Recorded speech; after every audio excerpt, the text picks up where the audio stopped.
आमों का शहर कहा जाता है। लेकिन मैं आपको बताता चलूँ कि मीरपुर खास में सर्दी की आमद के साथ मीरपुर खास में गुड़ का कारोबार भी शुरू हो जाता है। जगह जगह पे गुड़ की भट्टियाँ लगी हुई हैं। और मैं आपको ये भी बता देना चाहता हूँ कि देसी घी वाला गुड़, बादाम पिस्ते वाला गुड़, टोटल गुड़ यहाँ पर दस्तयाब है।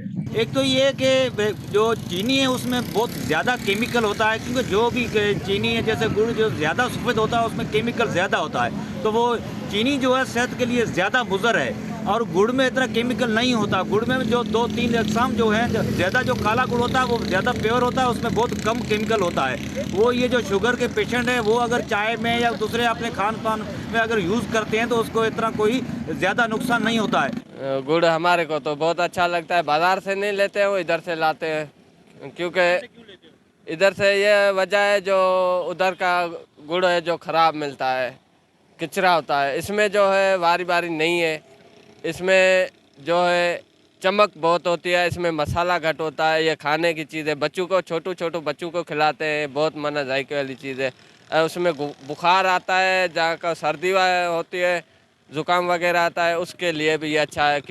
उसके बाद इधर आने के बाद इसका रस निकाला जाता है। रस निकालने के बाद इसको देग में लगाते हैं, वहाँ तकरीबन 1 घंटे तक पकता है। पकने के बाद इसको जो है मार्केट में सेल करते हैं। तकरीबन 1 मन में 3 किलो की एवरेज आती है। 3 किलो गुड़ निकल रहा है फ़िलहाल।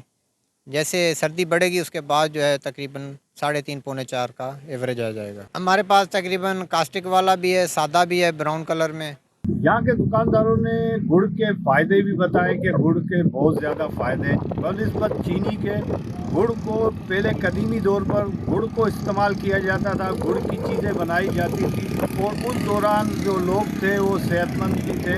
कैमरामैन हसनैन रज़ा के साथ असलम बलोच, वश न्यूज़, मीरपुर खास।